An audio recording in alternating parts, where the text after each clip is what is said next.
Let's be real, dining out is about so much more than just pointing at a menu. Today, we're going to dive into the art of dining communication. The goal? To turn every meal out into a smooth, confident, and honestly, just a more enjoyable experience. Let's get into it.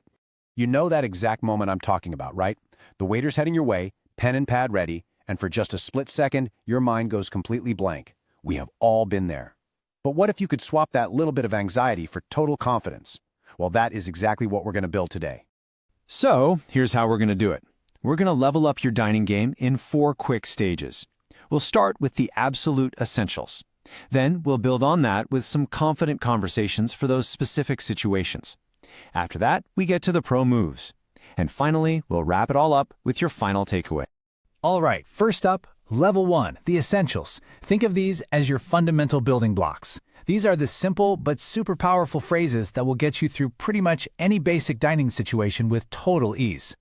Let's start with the absolute core of ordering. It's this simple phrase, "I'd like," followed by whatever you want, and of course, a please.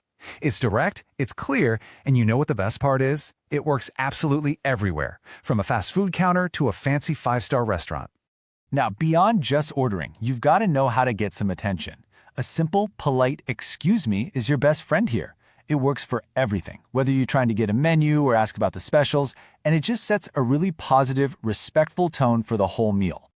And when the meal is over, you've basically got 2 standard ways to ask to pay. "Can I have the bill, please?" is kind of the universal, slightly more formal way to say it. "Check, please" is a little more casual. You hear it a lot in North America. Really, just pick the one that matches the vibe of the restaurant. So, to wrap up Level 1, these are your must-have tools. If you can master these basic phrases and just always remember your please and thank yous, you've already built the entire foundation for confident dining. Okay, on to Level 2. We're talking confident conversations now. You've got the foundation down, so now we can tackle some of those more specific scenarios. You know, the situations that require a little more detail, a little more back and forth. And this one is maybe the most important conversation you can have in a restaurant. When it comes to things like food allergies or dietary needs, being clear isn't just about getting what you want to eat. It's about staying safe. This is critical. So here is a super simple but crucial protocol to follow. 1. Get their attention politely. 2. Ask a really direct and clear question about a specific ingredient. And 3. Tell them why. "I'm allergic to nuts." That last step is so important because it signals to the staff and the kitchen just how serious your request is. And this, right here, is what you want to hear. This is the ideal outcome. When you communicate your needs clearly and calmly, the staff can do their jobs right. Remember, you are not being difficult. You're just being responsible, and any good restaurant will absolutely appreciate it. Okay, another key skill for a totally stress-free evening? Making a reservation. Seriously, it gets rid of any "will we get a table" anxiety and just shows you're prepared. And making that call is a classic skill that's actually really easy to master. This sentence, "This is perfect." It's a masterclass in efficiency. In one single breath, you give them all the crucial info: how many people, the date, and the time. It just makes the whole process so incredibly smooth for everyone involved. So when you call, just run through this little mental checklist. Say you want a reservation, give the number of people, say the date and time, and have your name ready to go. That is literally all it takes to lock in your table like a pro. Now for Level 3, the pro moves. This is where we go from just ordering food to actually shaping your dining experience. These are the skills that can take a good meal and make it a truly great one. Okay, picture this. You're at a fantastic Thai restaurant, but the menu is a little overwhelming. This is not a time to panic. This is an opportunity. Because the people working there, they're the experts. This simple, honest question is like a magic key. It unlocks the waiter's expertise, and trust me, it often leads you to the absolute best dishes on the menu, the stuff the chefs are really proud of.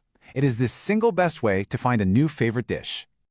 Now, wine pairings can seem a little intimidating, right? But the basic idea is actually really simple. It's all about balance. You want to complement the food, not overpower it. So, a big, bold red wine like a Cabernet Sauvignon can stand up to a rich steak, while a crisp white wine like a Chardonnay is going to enhance the delicate flavor of fish. Simple as that. All right, this is the tricky one. Nobody likes to complain. But you know what? Sometimes it's just necessary. The real secret here is to be polite, clear, and firm, but not aggressive. Your goal isn't to start a fight. It's to find a solution. This phrase is pretty much perfect. Starting with "I understand that it's busy" shows empathy. It acknowledges their situation. But that little word "but" is the pivot. It lets you clearly state your problem without sounding like you're attacking them. And that balanced approach makes it way more likely you'll get a good result. So there we have it. We've gone from the absolute basics all the way to the pro-level moves. We have built a complete toolkit for confident communication no matter where you're eating. You've got the tools now. You can handle everything from a simple order to a tricky complaint. You are ready. So the only question left is, with all this newfound confidence, where are you going to eat first?